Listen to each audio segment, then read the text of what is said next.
Hey guys, thank you so much for tuning in to Charlani TV. In this video, I'm going to share with you how I make my husband's favorite pretzel snack. We call it Pretzel Crack or Christmas Crack because we only make it one time a year. It's super simple, easy to make, and you only need 3 ingredients. So I use 2 16-ounce pretzel bags. The mini pretzels are perfect for this. 1 bottle of the Orville Redenbacher butter-flavored oil. 3 tablespoons or a packet of the Hidden Valley Ranch mix. And then we use jumbo storage bags. You can use either the Ziplocs or you can use the sliders like I'm using here. It's just preference. You just want to make sure that it's something that can seal really, really well. You can also use a really big bowl. I find that the bags are a lot easier because what you're going to want to do over the next 24 hours, every few hours, you're going to want to flip them so that, as you'll see, the sauce that we pour in here, you can kind of marinate in the bag, and it's just a lot easier, in my opinion, to get everything mixed up.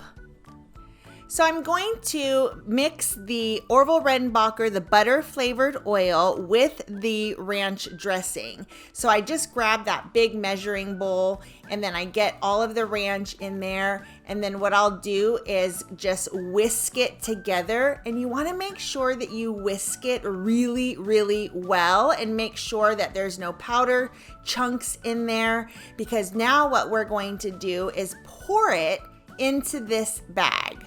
And this is why I think the bag is better than having a bowl, because you're going to be able to flip this bag around and kind of manipulate it so that all of that sauce and the seasoning, all that butter, gets onto all of the pretzels.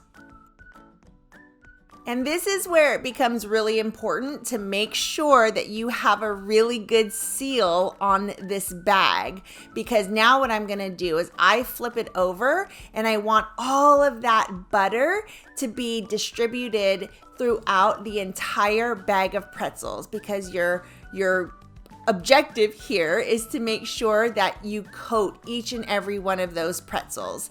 And over the next 24 hours, you're going to want to flip this bag, because you want, as you can see here, you can see some of that butter on there.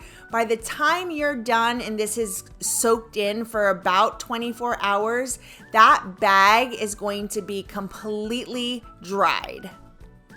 This is one of those recipes where the longer you let it sit, the better they're going to taste. You can also add dill, you can add pepper, any other seasoning that you like, you can absolutely add into the mix as well. I hope you enjoy this video. I hope that you enjoy this recipe, and if you do give it a shot, I would love to know about it in the comments. Thank you so much for watching. Have a great day. Bye.